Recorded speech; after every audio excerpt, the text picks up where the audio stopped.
Hello everyone, my name is Mohammed. I'm Elastic certified engineer since 2019.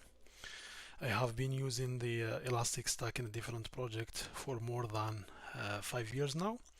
And in this series of videos, we will dive deeply in the different applications of Kibana. But before we start, let's have a quick overview about the different components of the Elastic Stack. So first of all, we have the first layer. It's the place where we ship or send our data from the source to Elasticsearch. We can almost send the data from everywhere to Elasticsearch using Beats or Elastic Endpoint. It's both is lightweight agent where we can configure the input, like to read data from a certain source and send it to Elasticsearch directly, or we can send it to Logstash first to do some manipulation and modification, and after that send it to Elasticsearch. So for Logstash it's ETL tool. It's extract, transform, and load tool. Let's say, for instance, we have a firewall or we have a network device where we cannot install Beat or Elastic Endpoint. So in this case, we can use we can use Logstash. In Logstash, we have three parts. We have the input, we have the filter, and we have the output. In the input, we can read, let's say, the example of network device. We configure this network device to forward the logs to certain IP address and port, and we configure, or we come here to Logstash and configure the input to read from this IP address and this port. We read the logs, and we do in the filter, we do the modification or the manipulation that we want to do. We delete whatever we want to do, or to delete, or we make let's say our data ready, and in the output we send it to we can send it to Elasticsearch directly, or we can have another queuing system or whatever. So we send the data to Elasticsearch. Elasticsearch is a distributed search engine. It's the heart of the Elastic Stack. It's as they said, where the magic happened. And on the top we have Kibana. Kibana is the user interface of all the stack. It's the place where we can not only play with our data in real time or near real time. We can build the visualizations, dashboards, detection rules, alerts, and also we can manage our cluster. So we will see all the different applications in the details. And next, let's create Elastic account and start playing with Kibana.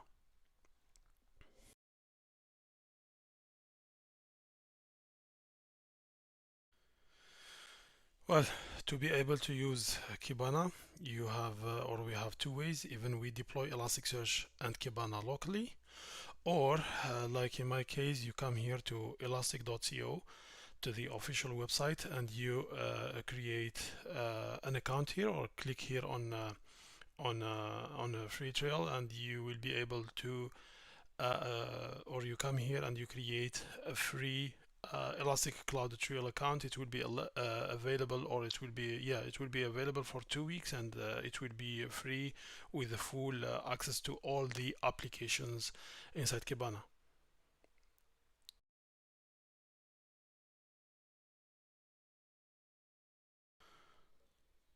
After the login, you will have the first interface. Here you type the name of your deployment. Here we can choose which cloud platform we can use for now, or also we choose which Elastic version that we want to deploy. Let's keep it for now as it is, and let's create the deployment.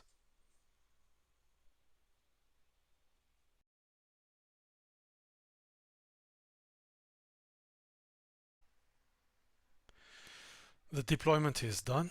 It will redirect you to this web page. This is the welcome page. This is what you can see first. By clicking here on Elastic, we will see the different applications inside Kibana. So we have enterprise search, observability, security, and analytics. And every one from all these applications or inside this application have a different component or different features. The same applications we can see it, sorry, the same application we can see them from here if we click. So you have analytics, it's the same. We have discover, dashboard, and all the details. We have enterprise search, we have observability as well, and we have security, and finally we have management. We will start with analytics, and we will go one by one on the different features here inside, and in another videos we will cover also the different or the other applications, and also the management application as well. So if you go here, first thing is discover is the place where we can interact with our data in real time, but as you can see it's empty. We don't have data. We need to first to import data, and to do that, Elasticsearch, or by default we have some samples of data that we can import um, to start playing with the Elastic.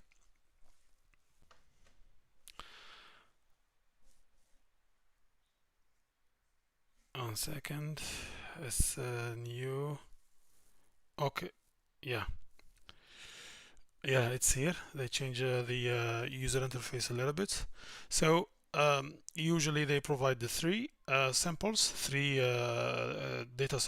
that we can import, and it's import the data and also the dashboard and everything. So we will see. So we'll import the three of them, and we will come back right after.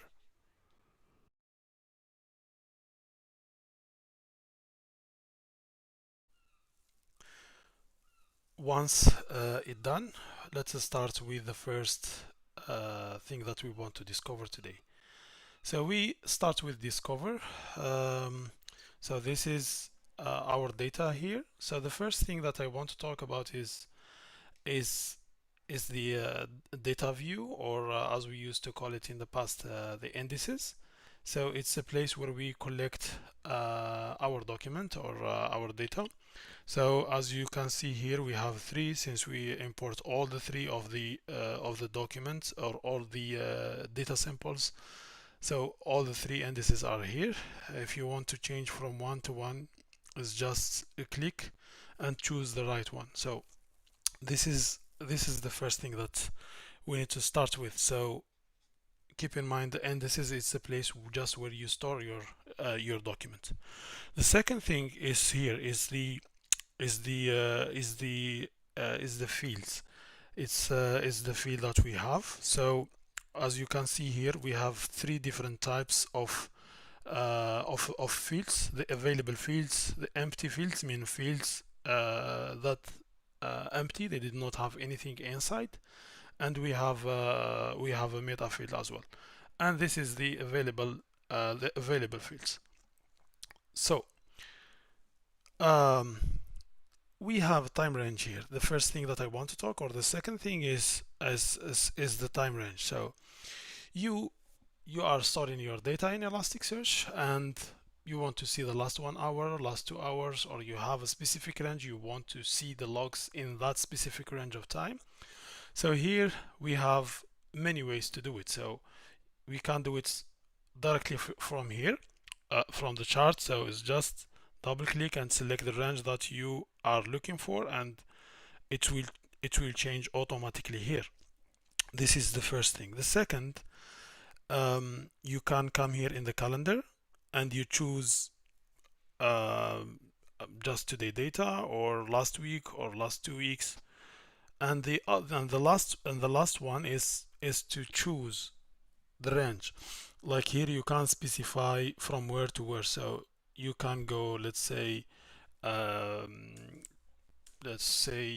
last 7 days. You can come here, you choose whatever you want, and here also until now, and you click here, you hit the search, and the range, as you might can see now here, it's automatically changed. All right, so this is the way how you change the time range. Now you have your document, so you can open a document like this and see the fields that you have with a value. You can for sure increase the number of rows that you can see in one page.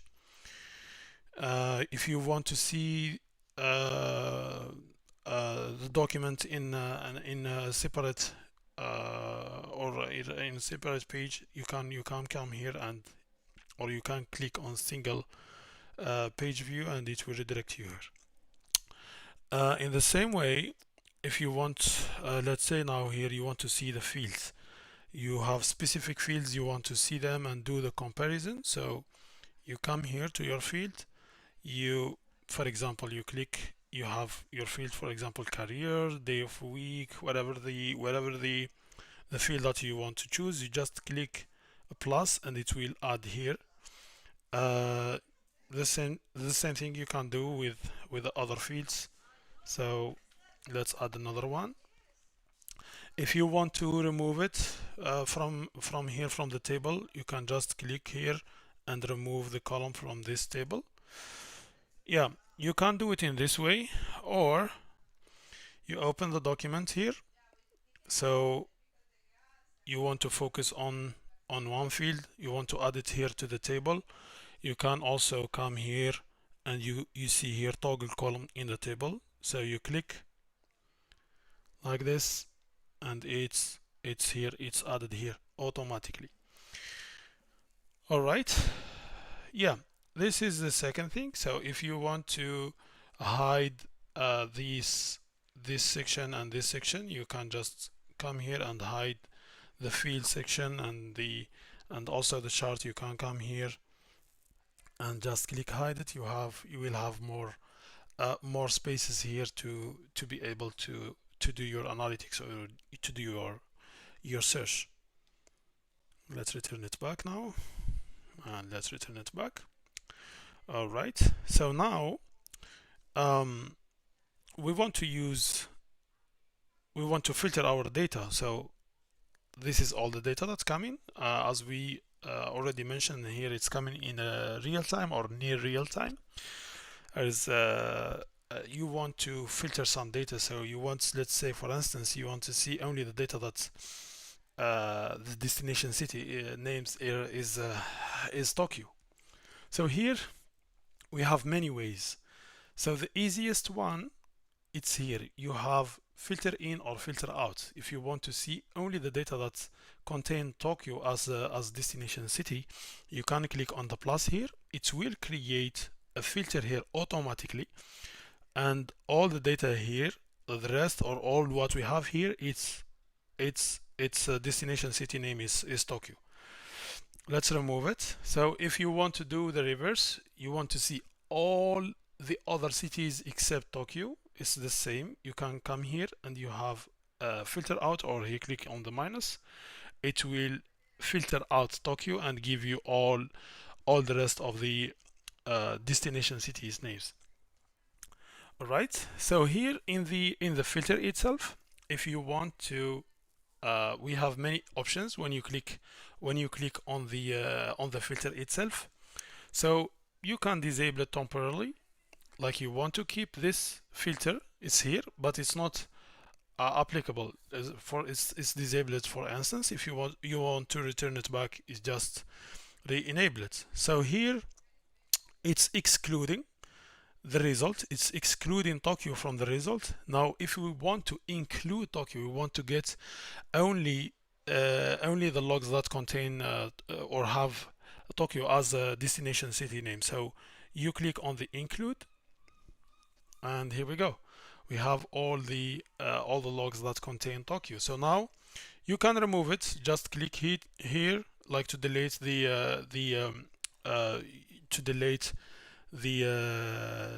filter, or you come here to delete it, and also you can modify it. So we have this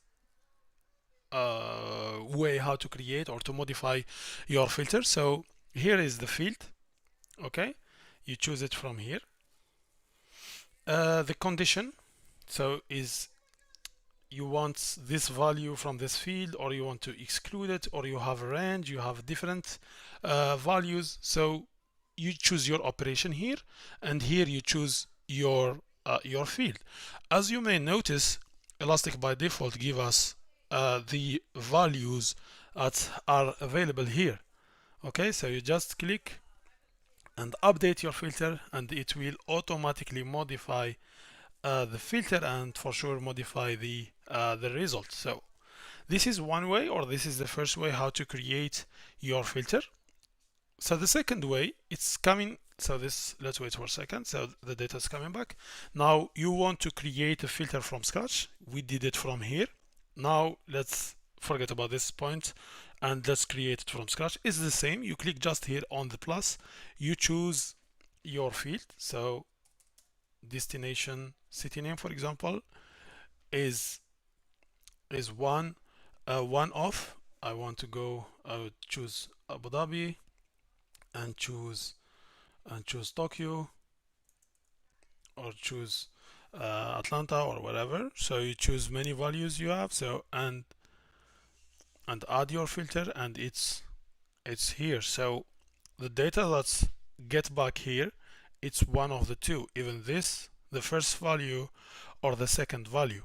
The same way we can do it using KQL. KQL, it's Kibana query language. It's really basic and simple and easy to use query language to filter your data as well. So it's here, the first thing you start with is typing the name of the field that you want. So it's autocomplete. You see here, you type just the first letters, and Kibana or Elasticsearch by default give you the values. So here you choose equal to give, or equals to give a specific value, or here you choose a wildcard or a star to get back all the values that we have. So now we'll go with this. So I want to choose Abu Dhabi. Here we can add another filters. We can add another like we can write advanced search query.